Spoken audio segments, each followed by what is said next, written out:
వెనకటికి ఎవరో చుట్టం చూపుకొని వచ్చి దయ్యమై కూర్చున్నాడంట. దీన్ని ఎప్పుడు ఎలాంటి సందర్భాల్లో ఉపయోగిస్తామో మీకు కానీ తెలిస్తే కమెంట్ చేయండి. అలాగే ఇంకా వీడియో గురించి చెప్పుకుందామా. టిఫిన్కి నానేద్దామని చెప్పి పెసర్లు అయితే నానేస్తున్నాను. అప్పుడే మనకు ఒక గొప్ప ఐడియా వచ్చిందనమాట. పెసరట్లో ఓన్లీ పెసర్లే ఎందుకు, ఇంట్లో ఉన్న 4 రకాల పప్పులు కూడా యాడ్ చేద్దామని చెప్పి పెసర్లతో పాటు కొంచెం శనగపప్పు, కొంచెం ఎర్రపప్పు, అలాగే పల్లీలు కూడా యాడ్ చేశాను. అలాగే ఇంకొక చిన్న గిన్నెలో బియ్యం, మినపప్పు నానబెట్టాను ఓవర్ నైట్.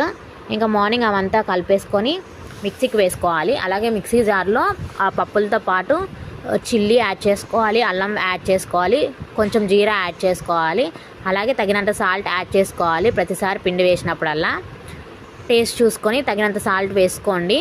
బ్యాటర్ అంతా ప్రిపేర్ అయ్యాక ఈ విధంగా అయితే బ్యాటర్ అయితే వచ్చేసింది మనకి.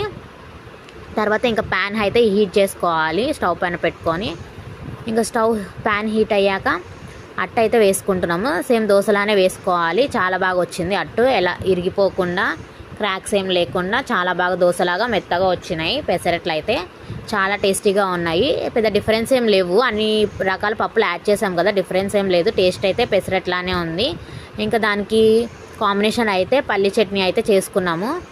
టేస్ట్ అయితే అదిరిపోయింది, చాలా సూపర్గా ఉంది. అలాగే హెల్త్కి కూడా చాలా మంచిది కదా. మనం ఎలానో డైరెక్ట్గా ఇవి పల్లీలు, శనగపప్పుతోనే ఎలాంటి ఐటమ్స్ అయితే చేసుకోవట్లేదు. సో ఈ విధంగా అట్లేసుకుంటే చాలా బాగుంటుంది. పిల్లలకి పెద్దలకి చాలా హెల్తీ రెసిపీ కదా. వీడియో కంప్లీట్గా చూశారు కదా. ఇంకా వీడియో చూశాక మన వీడియో కానీ ఎవరైనా కొత్తగా చూస్తుంటే వీడియోని లైక్ చేయండి, అలాగే ఛానల్ని సబ్స్క్రైబ్ చేసుకోండి. అలాగే ముందు చెప్పిన సామెత గురించి మర్చిపోకుండా కమెంట్ చేయండి. Bye bye, thank you.